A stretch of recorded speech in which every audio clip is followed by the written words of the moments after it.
AITA for having another man fix the things in my house after my husband refused. I, 26F, have been married to my husband, 28M, for 4 years. When we first got together, he was everything I thought I wanted in a partner. Smart, funny, hardworking, and incredibly handy around the house. Seriously, he could fix almost anything, and I love that about him. I grew up in a household where my dad wasn't exactly Mr. Fix-It, so having someone who could take care of that side of things felt like a dream. But as time has gone on, something has shifted. I'm not sure if it's the stress of work, life, or just falling into bad habits, but my husband has started letting things slide. It's like he's always too busy to help around the house or tackle projects. And let me be clear, I do a lot. I manage the cooking, cleaning, grocery shopping, scheduling, you name it. I'm not saying he doesn't do anything, but when it comes to maintaining our home, the division of labor is very lopsided. Now for the actual issue. Over the past year, yes, an entire year, I've been asking my husband to do a few specific things in our apartment.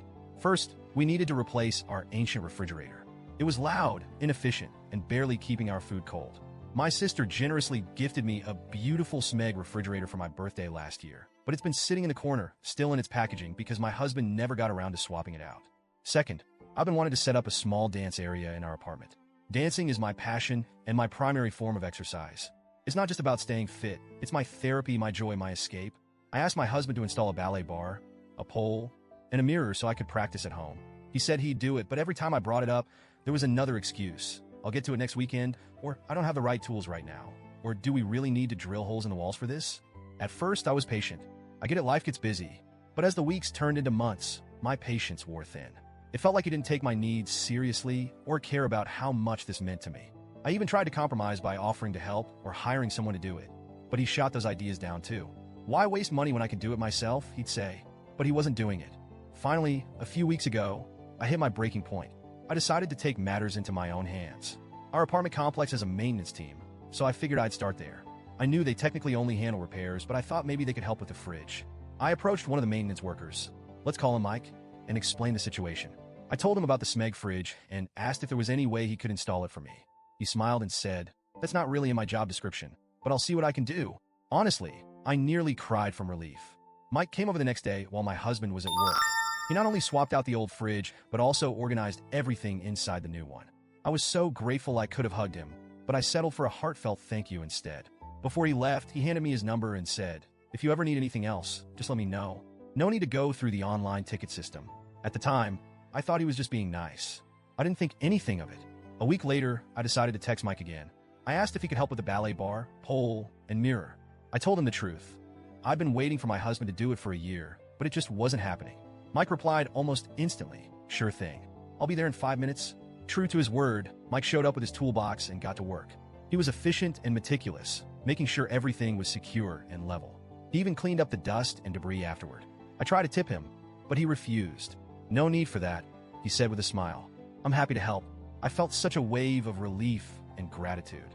Finally, I had the space I'd been dreaming of, and I didn't have to beg or nag anyone for it. But then my husband came home. The first thing he noticed was the fridge. "When did this happen?" he asked, his tone sharp. I explained that Mike from maintenance had replaced it for me.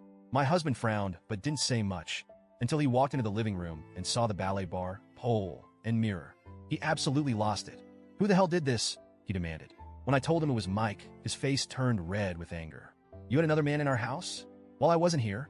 Are you serious?" I tried to explain that I'd been waiting for him to do these things for a year and that I didn't see the harm in asking someone else for help. But he wasn't having it. He accused me of disrespecting him and undermining his role as the man of the house. Then, out of nowhere, he said, "You just wanted attention, didn't you? You're trying to get this guy to notice you." I was stunned. I couldn't believe what I was hearing. I told him that was ridiculous and that Mike was just doing his job. But my husband wouldn't let it go. He kept accusing me of being inappropriate, saying it wasn't okay to have another man in the house while he wasn't there. He even implied that Mike had ulterior motives, which made me feel gross and uncomfortable because I hadn't seen anything from Mike to suggest that. The argument spiraled from there. My husband said I'd emasculated him by going behind his back and that I didn't respect him as a husband. I shot back that if he had just done the things I'd asked, none of this would have even been necessary. That didn't help. If anything, it made him angrier. Now he's barely speaking to me. He insists I was out of line and says I owe him an apology. I, on the other hand, feel like I was pushed into a corner. I waited an entire year, tried to be patient, and only took action when I felt like I had no other choice. From my perspective, I don't see how getting help from maintenance makes me a bad wife. But maybe I'm missing something? So Reddit, AITA,